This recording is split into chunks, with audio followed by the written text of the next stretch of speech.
Hello, my name is Paula O'Brien and I'm a psychic medium. I thought it would be amazing to have some of my work filmed so I can share it with you.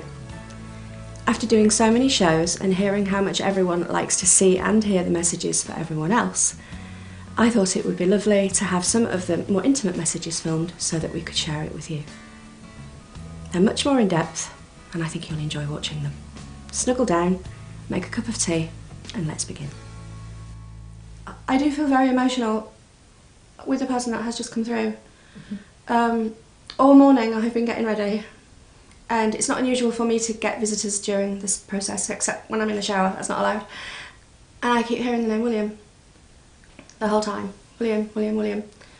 And now you're sat there, he's just walked in and he's just sat next to you, so I'm hoping William is important to you.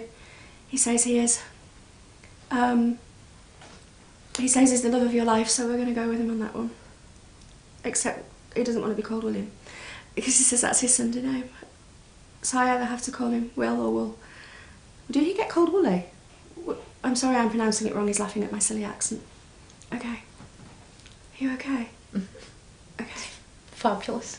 Okay. You have so much in common with me. So, Poppy is somebody obviously I need to acknowledge, and I don't know if she's a similar age to my Poppy. My Poppy's 6. Very similar. Okay, so it's saying similar. I need to acknowledge a couple of dates with you, and the dates that are important. My mum's birthday is the 1st of February. And Will is saying that that's a very important date for him. Very important. Okay, so I need to acknowledge that.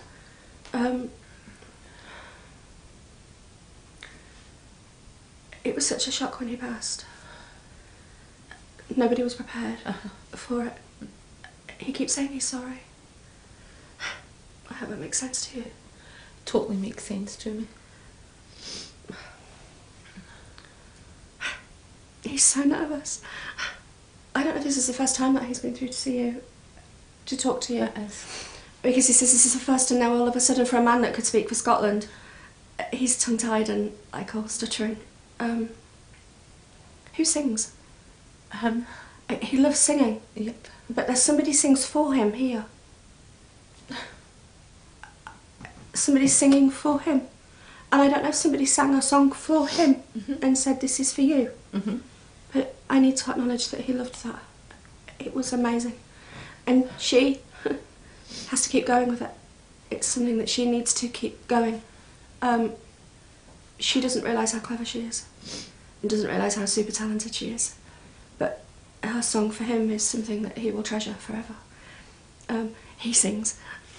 Kinda. He's laughing at me with his singing. He wasn't in the Navy, was it? No, with a sailor hat. He wasn't in the Navy, but there is a connection there. He's a want-to-be Navy man, or wants to. There's something to do with the sailing in the Navy that's important for him. Okay. He keeps showing me himself with a hat on. He thinks he looks very handsome, and he's a very good-looking man. He's super sexy, apparently. I need to mention the tattoos here. Yep. Has someone had a tattoo done in honour of him? Yes. Then he's saying, will you thank them for that? That's very important. And I don't know if somebody's had something done on their foot actually, rather than... I don't know about that. But okay, there's something on their foot, okay. And I'm here again with the tattoos. I feel like I can't breathe. I feel really uncomfortable.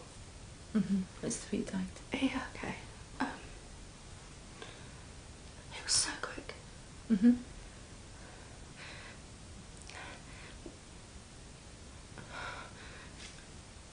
There was something about when you said goodbye to him. I don't know if he knew that would be the last time that he would see you. It's like the time it was happening. He's not able to speak. So when it's almost like the last goodbye was more important, realising the enormity of what was happening to him. But his speech went, it's like his breath went and I couldn't speak. And I couldn't say I loved you, there wasn't time, it was all a panic. It was all, everything was just going mad, it was mental at the time that it happened. Very uncomfortable here in my chest, the whole thing is uncomfortable all the way up. He needs you to know that he wasn't aware of it when it was happening. That is an important thing for you to realise. And that's really good for me. because he thinks that you think, that he could sense it all and he knew it was happening, and he was saying I didn't. It was a bit like that moment in Ghost. I don't know if that's one of your favourite films, but when he stood outside watching it happen, Patrick Swizzlestick stood over there watching, and that's how it was for me. I couldn't feel anything. So you need to know that I didn't feel that, okay? I need to mention September, or the 9th of a month, has been important for an anniversary or a birthday.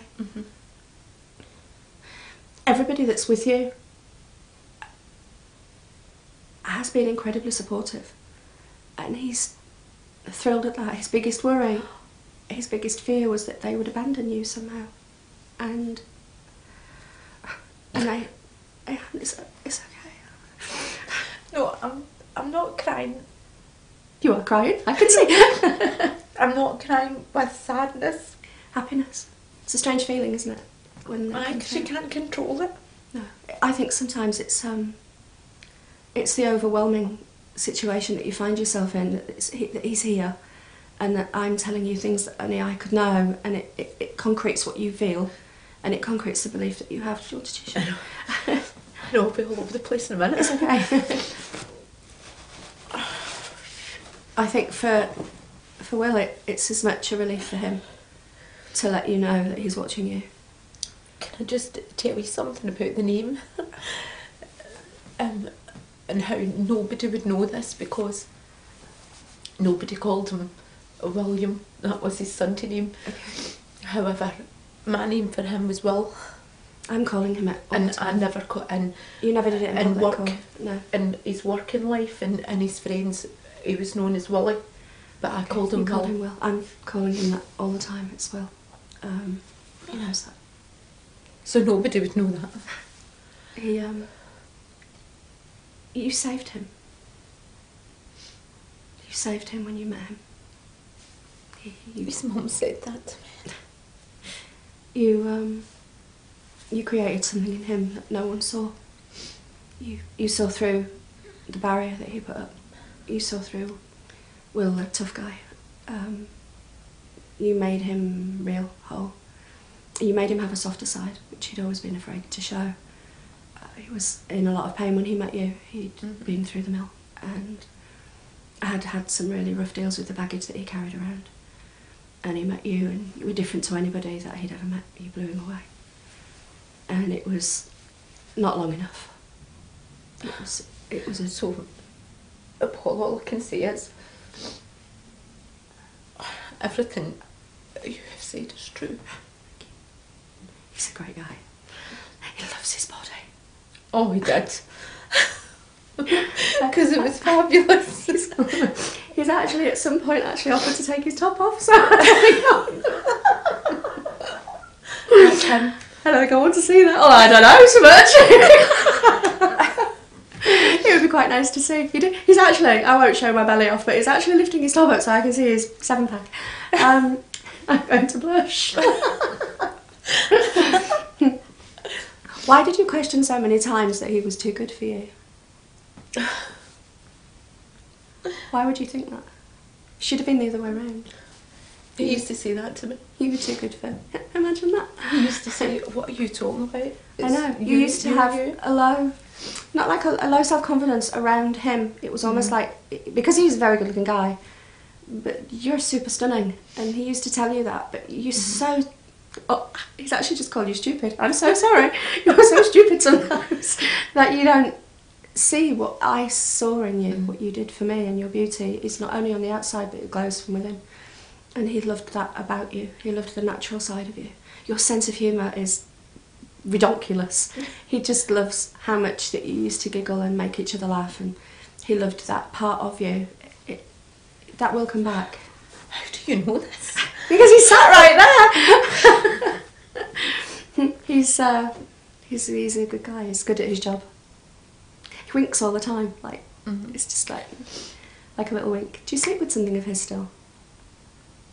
Or did you have? He keeps on acknowledging a piece of clothing that has his smell on it because he smells amazing. So there is a piece of clothing that he acknowledges it's either being touched, worn, or it's being slept with. It's like his top. Or it's in my bedroom. Okay, and I don't know if when he first passed that you used to I feel like I need to cuddle it, and he's saying that that's perfectly okay to do. One of the other things that's really annoying him is people's interpretation of how you should be getting over it. It is really annoying him, and I think when he goes off on one, He goes. he goes, yes. So he's actually doing quite well at this point, not to make lights go, people keep acknowledging. I don't know if we've just, I don't know why I'm looking over there. There has to be like the year mark. We've just passed the year mark, because he's saying I've only been gone a year. The 1st of February. I've only been gone a year. It's the 1st of Feb. Okay, my mum's birthday. Okay, that's nothing. On the scale of how long you loved him and how long there is left in life, a year is nothing. My brother's been gone 24 years ago, yesterday, and it feels to me like it was just yesterday that it happened, and I can still cry as much today as I could on the day he died.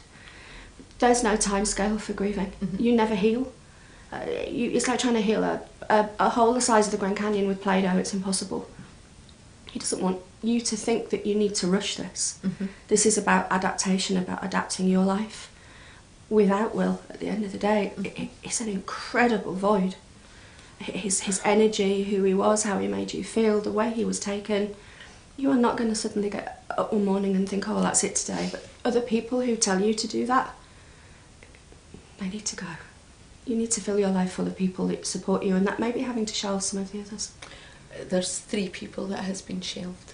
Good. Then he's proud of you for doing that. Don't feel guilty. I try not to, but You do carry a lot of guilt around with you, though. And, but that's just you. That's what makes you you. He needs you to know that there was nothing that you could have done then or now to have made a difference. He understands it more now than he did then. A lot of people always at the end of a reading ask if they're happy. He's making me want to acknowledge this. No, he's not happy. He's there and not here. But he's okay, and he's okay with it. It took him a while to settle, given the nature of his passing. But now he's there, he realises he can kick angel ass, apparently. So he's creating hell. He's creating hell up there. God only knows what they've let themselves in for, I tell you. that's him. That's what he does. He can't be hemmed in. He's not a person that can be kind of mollycoddled and restricted. No. He's the same up there as he was down here. And that's important for you to know that. People don't change just because they gain wings. They're what they are.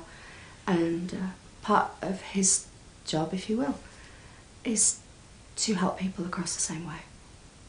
And he got that very quickly. So it's not been in vain, his passing. It's very important that you know that he still is busy doing nothing. And it's the same person? He's the same person, and always will be. He loves to make you aware of him. So he will be making things go bump in the night, leaving feathers for you, doing all the things, and he says he knows that you know he's there. The question is with you is sometimes that you question it. You always think, was that in my head? Is that me? No, it's from him all the time. And he loves to, I don't know if he pokes you, but it's like he loves to, I feel I need to touch you with him. He needs to poke you and you'll know he's there. Please stop questioning it. Well, can I just say something really weird? I don't know, this is right. Did he love your boobies? He loves your boobies. Will I? Better tell his mum that one. I sat the whole time and he's saying, will you mention it? Will you mention it? And I'm like, I can't say that. And he said, please, she'll know, it's me. Okay, he still loves your boobies, okay, just for the record. I'm totally a booby man. Shocked. But I mentioned boobies. No, that everything you have said that is all relevant to him. That's because he's so lovely. Don't change. Just keep being who you are. I think you went through a dramatic stage of wanting to change yourself and almost, I don't know if it's the hair I need to acknowledge here. Don't ever do anything different to your hair because I have been talking about that. Please don't. I don't know if you're going to thinking of cutting it or changing the colour or please don't. You're who you are as one unit, and he loves that. He knows that this isn't the right time to say this, but he doesn't know when he'll get the chance to tell you this directly through me again. You're too beautiful and too young to be on your own forever. He knows he has huge boots to fill. He's not saying no, like in the next 5 years will do, apparently. But it's okay for you not to be on your own. He needs you to know that. And I know you'll argue back, because he's saying she'll argue back and say she'll love me forever and can never be anyone else. So he's filling your words for you, which is something he used to do all the time, finishing off your sentences. All the time. Because he's saying, I can tell her what she's going to say immediately, so we'll preempt that. But just let her know that when she does, I'm there for her every step of the way. And she'll know the right time because I'll send the right person. But he just doesn't want you to worry about that. Do you still have his ring? There's a ring I need to acknowledge? Okay. There's a ring. Okay. It wasn't a wedding ring though, no? No, it wasn't a wedding ring. It feels like it's supposed to be. Uh-huh. Did you know he was going to do that? He did ask me. That was the next thing he wanted to do, was to get it sorted. He'd asked you, but it wasn't, nothing was in stone, in concrete. He needed it to be done quickly. I don't know if you're the only person he's ever wanted to do that to, but you were the one. You know, people say you're the one, the soulmate, like who you are to each other. And that was really true of you, and he wanted to kind of make you his forever. And that was something that he regrets not doing sooner. Who knew at the end of the day? I know. Was there a third party involvement when he passed? He needs to acknowledge the other person or the other part. I don't know if this was an accident or there was some kind of accidental passing, but it's caused by someone else. No, it wasn't an accident. Then someone else is causing this, or someone else is involved with this? Someone else is involved because someone else found him. Okay. I don't know if that's a connection. Okay, the connection there, okay. But he had a hand in this? Oh, it was always one too. That's what he's saying, okay.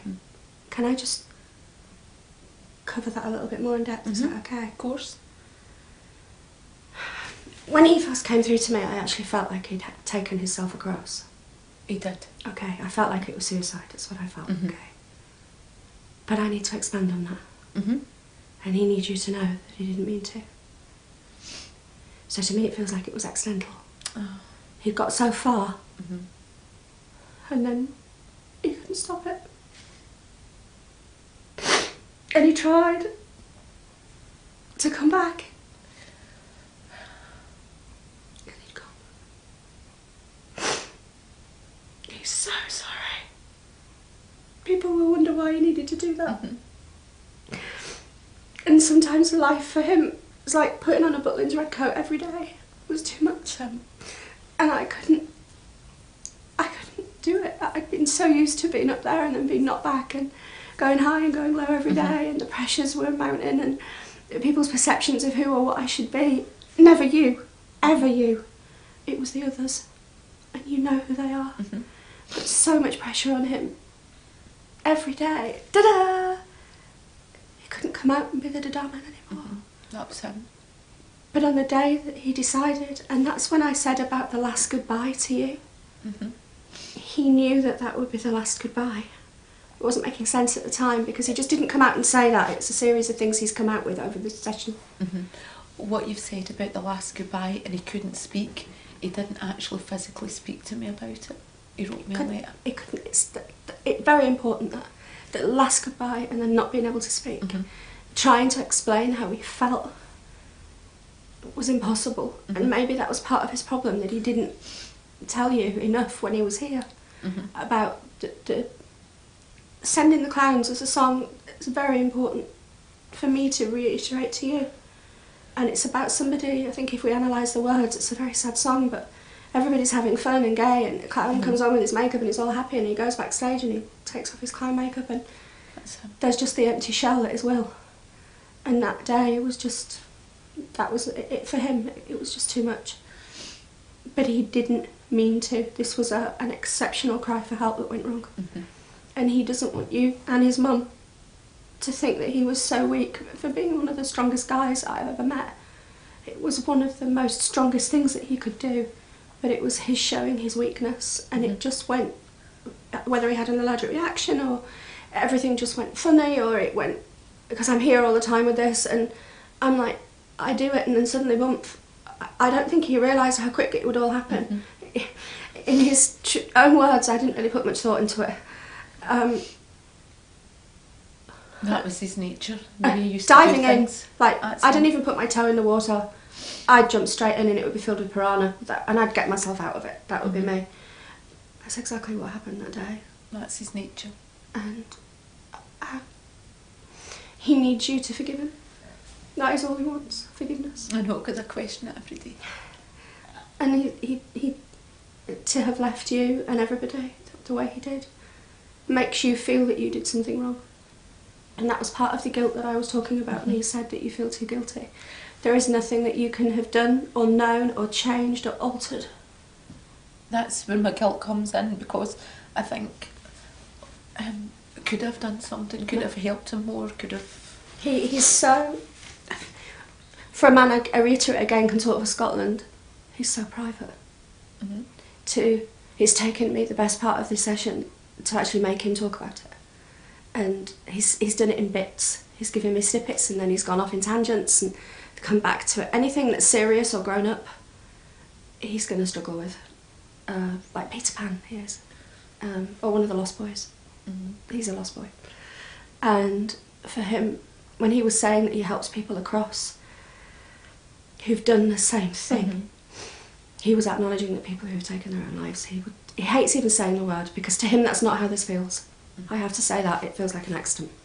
And that's how he gave me. And it will always be the same way for me, because that's how he wants me to remember it. So it wasn't the definitive, I'm going to take my own life today. That's what it felt like, but it was, then when he did it, it was like, oh, that's that then. It's almost like he stood on the other side in wonderment thinking, oh my God, how the hell did that happen? And he's almost trying to claw his way back, and he couldn't. He's sorry for the person that found him. It wasn't meant to happen that way. But again, he didn't put much thought into it. He has one red rose with him. Just one flower. I can't mention a whole bunch of them. I can't mention a massive, great big thing for him. But there is something significant with the Valentine's Day, which obviously was a couple of weeks after his passing. But I need to acknowledge just the one flower. I don't know what he means by that. Whether there's one with him, in with him, or there's one by him, but I need to acknowledge just the one. I'll let you think about it. One because rose. it's really hazy. Of course, you'll have blocked it out, and that's quite unusual. Not unusual, it's quite standard practice for people to do that. It would be unusual if you didn't do that.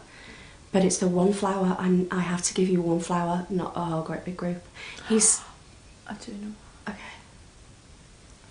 But it was in happy times. Yeah, that's what he's acknowledging, the one. It's not one for a great big bunch. I know what it is. Very simple. I have to give you just the one. I know what it is. Well, he's giving you that same flower today. He needs you to remember the happy times.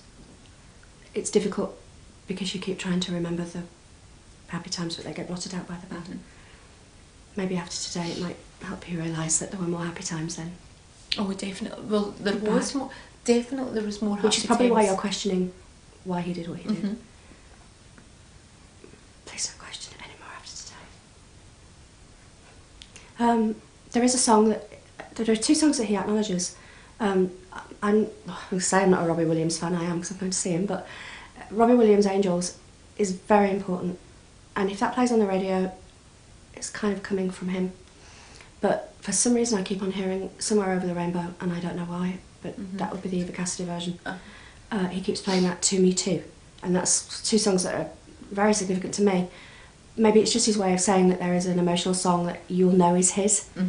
When I hear both those songs and anything from the Carpenters, I know it's my mum. Right. And they'll come on the radio and that'll be my sign from my mum to say, darling, I'm here. He's got the same song, albeit a different song for you. Whenever it comes on the radio, it's just his way of saying, I'm here. I don't know if it played at his funeral, but he's acknowledging that that will be there for you, okay? So you need to just, his song, keep saying it's his song, probably one that he sang.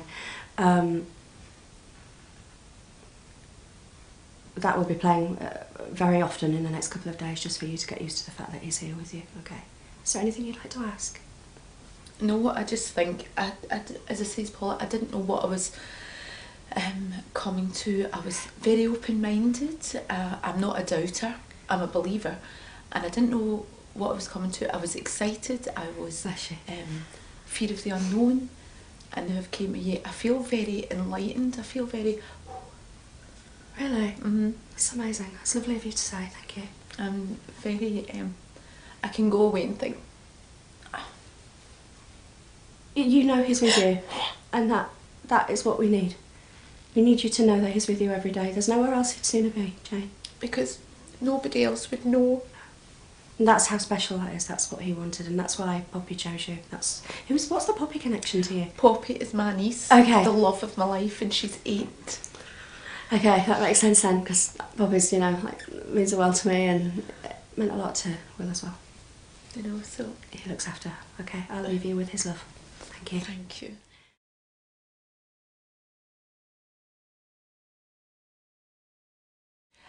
The impression of the reading that I had with Paula was today, there's only one word that I can describe it as: phenomenal. Because no one would know what she has enlightened me with, or what she's acknowledged, what she has told me that anybody else would know. I mean, there were certain aspects of it, what stands out to me was certain people in my life are questioning why I'm not getting over this. No one would know that. The other aspect, she could tell me significant dates that was all important, all true. Also, the way she could describe him, William, the way he came through to me, she could describe his personality, the way he lived his life, the way he was with me, with the short space of time that we had together, the relevance of it. And she could actually tell me how he passed, and no one else would know that. No one. Well, there would be people out there that would know, but not the way she spoke in depth about it. So there's no question about it that I totally enjoyed it. Although I'm not crying with sadness, I'm crying with happiness for what she's done for me, because it's made me feel a lot calmer, because I needed to ask questions, but technically I didn't need to ask questions because she was answering everything that I thought inside me. So how would anybody without a special gift know that? And I certainly would come back to Paula again, and not only for a reading, but I think even for a spiritual well-being, to help, along the way, to calm a person, because I'm not calm inside. And as Paula says, a year is nothing. So I'm glad that she's even spoke about that as well, because I do question, a year on, should I not be moving on? And she's told me it's okay, so I'm going by what she says. An inspirational lady. Barry being Barry. I'll drive myself. I won't ring an ambulance or dial 999 like a normal person would. I'll get myself in the car because he thought it would be quicker. Because he didn't think he was having a heart attack. It happened so quickly. He needs you to know that he felt nothing. Nothing. He wasn't one for emotion. He wasn't one for bandying about I love yous unnecessarily. I don't know if you can count on one hand how many times he actually said it. Yeah. He needs to say it today. You were amazing for him. You were one of the most amazing sisters. He never gave you credit for what you did for him while he was here. He was hard work. He was difficult, stubborn, and sometimes couldn't be very nice. He wants to say sorry for all of that. And he wants to say to you right now how much he loves you. And he's sorry that he's had to wait until he passed and get me to do it for him. Because he just wished he had the courage to say it while he was still here.